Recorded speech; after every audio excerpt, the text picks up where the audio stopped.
அனைவருக்கும் வணக்கம். ஏதோ வாழ்க்கையில் நம்மளுக்கு மட்டும்தான் பிரச்சனை, மற்றவங்கெல்லாம் ரொம்ப ஜாலியாக இருக்காங்க, சிரிச்சிட்டு இருக்கிறவங்களுக்கெல்லாம் பிரச்சனையே இல்லை அப்படின்னு நம்ம நினச்சிட்ருக்கோம். பணம் அவனுக்கு என்னப்பா, பணம் எக்கச்சக்கமாக இருக்குது, அவன் ஜாலியாக தான் இருப்பான். அவனுக்கு என்னப்பா, எல்லாமே அவங்க ஃபேமிலியில் சொத்து சேர்த்து வச்சுட்டு இருக்காங்க, அவன் ஜாலியாக தான் இருப்பான் அப்படின்னு நம்ம ஒவ்வொருத்தரை பார்த்து நம்ம அவன் ஜாலியாக இருப்பான் இவன் ஜாலியாக இருப்பான். ஆனால் அந்த மாதிரி யாருமே கிடையாது. ஒவ்வொருத்தருமே ஒவ்வொரு பிரச்சனை இருக்குது, இஷ்யூஸ், ஒவ்வொருத்தருமே ஒரு இஷ்யூஸ் இருக்குது. எப்படின்னா, ஆரோக்கியம் இருக்கிற இடத்துல பணம் இருக்காது, பணம் இருந்தால் அவங்க வீட்டில் ஃபுல்லாக யாருக்கும் ஆரோக்கியம் இல்லாமல் நோய்வாய்ப்பட்டு இந்த மாதிரி நிறைய இஷ்யூஸ் நிறையா இருக்குது ஒவ்வொருத்தருக்குமே. சிரிச்சிட்டு இருக்கவங்கலாம் பிரச்சனை இல்லைன்னு நம்ம நினச்சிட்டு நம்மளோட முட்டாள்தனம். இப்படி தான் என்ன பண்ணியிருக்கான் ஒருத்தன், ஊரில் இருந்திருக்கான். ரொம்ப கடவுள் பக்தி அதிகம். ஸோ 3 வேளை கடவுள் கும்பிட்டுட்டு கடவுள் பார்த்துப்பாருன்னு சொல்லிட்டு எல்லா விஷயத்தையுமே கடவுளை நம்புறவன்.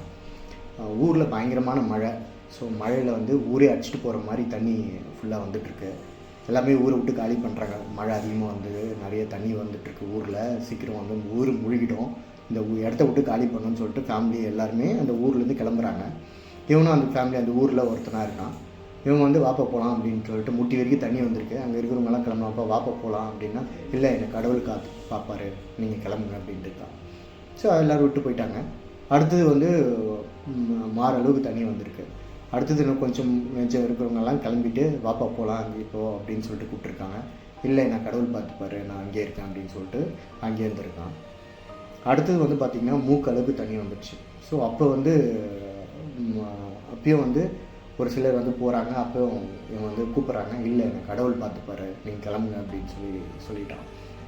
அடுத்தது ஃபைனலாக அவங்க உயிர் போகிற அளவுக்கு தண்ணி ஃபுல்லாக வந்துச்சு. மூக்கெல்லாம் மூழ்கிச்சு. அவனுக்கு நீச்சல் தெரியாது.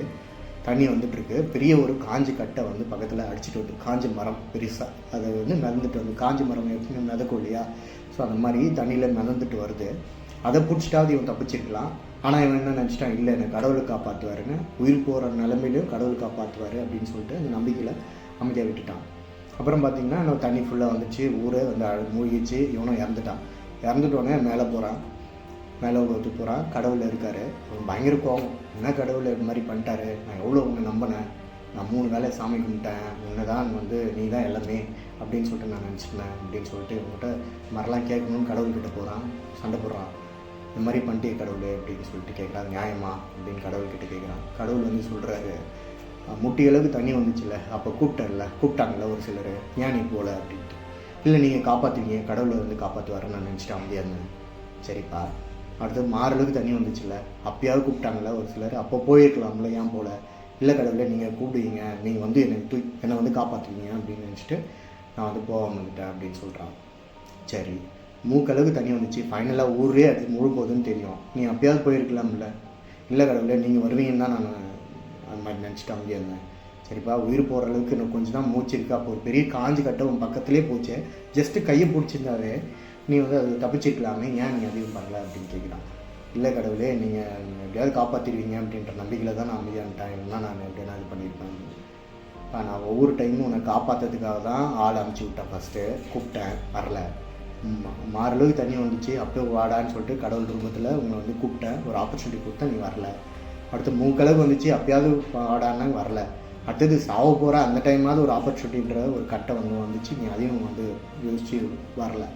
இப்போ எல்லா குறையும் நான் பண்ணதாகவும் நீ எதுவுமே இது பண்ணதாகவும் சொல்கிறியது நியாயமா அப்படின்னு சொல்லி கடவுள் அவங்ககிட்ட கேட்டிருக்காரு. அப்போதான் யோசிச்சு பார்த்துருக்கான். நம்ம இங்கே இருக்கிற எல்லாருமே ஒவ்வொருத்தருமே இது மாதிரி தான் ஒவ்வொரு ஆப்பர்ச்சுனிட்டி மிஸ் பண்ணுறோம்.